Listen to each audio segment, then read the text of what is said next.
Hi guys, good morning. Ayan, kagigising ko lang and si ate gusto niya daw ng igado na ulam. So, try ko siyang lutuin. Tara! So, ayan, timplahan na natin ng paminta, bawang. Naglagay ako ng magic sarap, kalamansi at konting suka para matanggal ang lansa.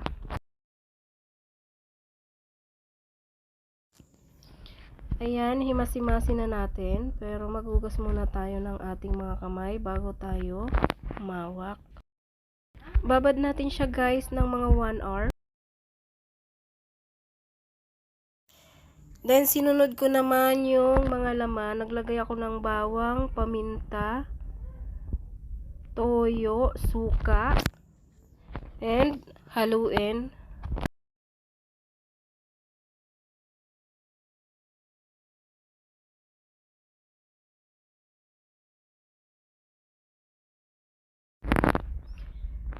Ayan, para mag-absorb yung ating ingredients. Then, set aside ulit natin siya guys ng 1 hour.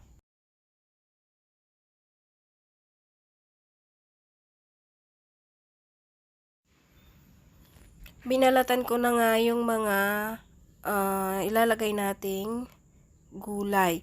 Ayan guys, naglagay pala ako ng gabi or taro. Kasi sa Bicol, ganyan kami magluto ng igado. Pero hindi ko alam kung ano yung mas prefer ninyo. So, kanya-kanya naman tayo ng pagluluto ng igado. Ayan, may bell pepper, carrot. Yan lang yung mga basic na ingredients ko.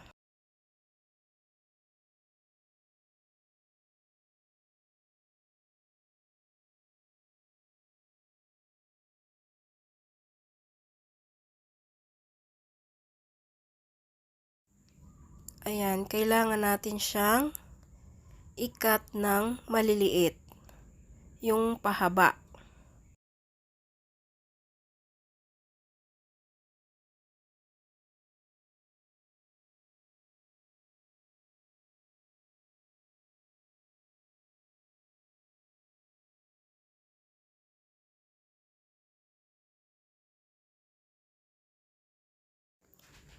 Ayan, unahin na natin yung atay. Isang kutsa na natin.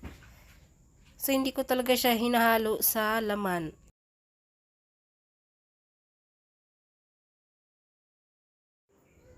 Mix-mix lang ng konti. So, hindi muna natin siya lulutuin talaga ng toasted. Kasi mamaya, ihahalo pa natin siya sa laman.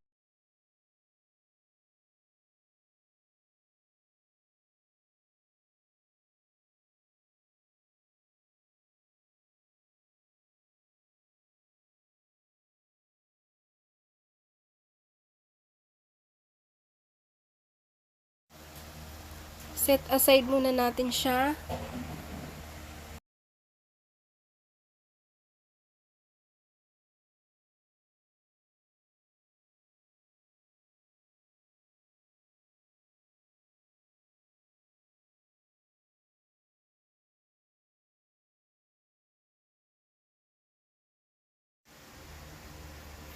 Guys, hindi ko na hinugasan yung kawali. Yan, diretso ko na siya. Dito ko na igigisa yung bawang and sibuyas.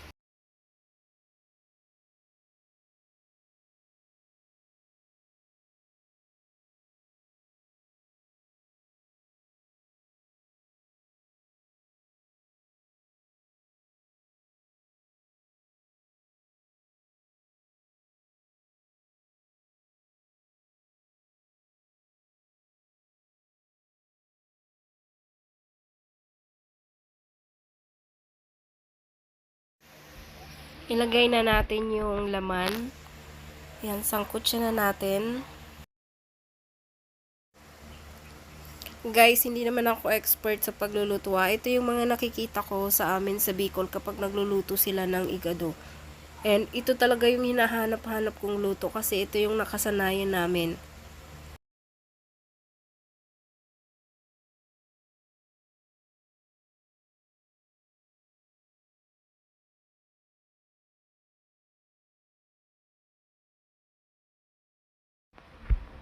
Ngayon, pwede na natin ihalo yung atay. Ayan.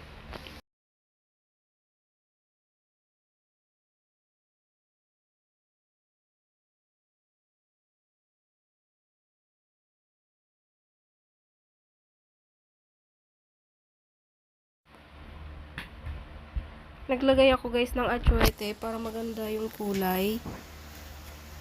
And nilagay ko na rin yung pinagbabaran ko kanina ng laman.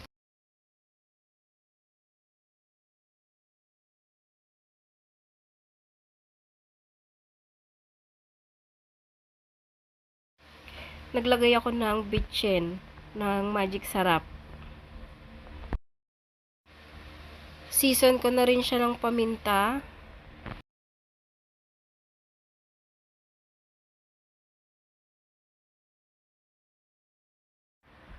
Naglagay ako ng 1 cup of water tsaka kaunting asin.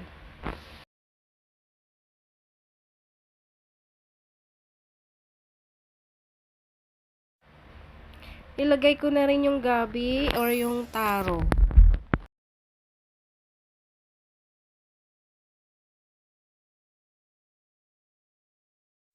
Sunod naman yung carrot para lumambot na sila.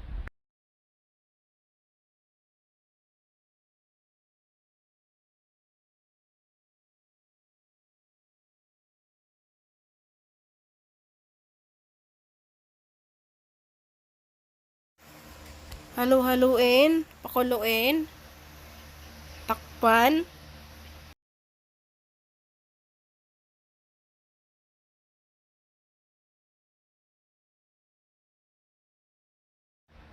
Naglagay din pala ako ng maliit lang na reno tsaka green peas. Yung green peas ni ate, sobrang konti. Tsaka nilagay ko na rin yung bell pepper na red and green.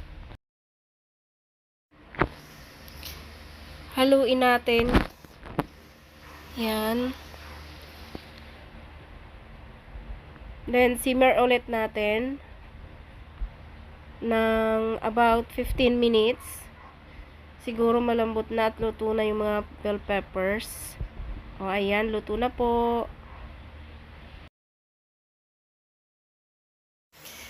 Tikman na natin, guys. Tara, kain na po tayo.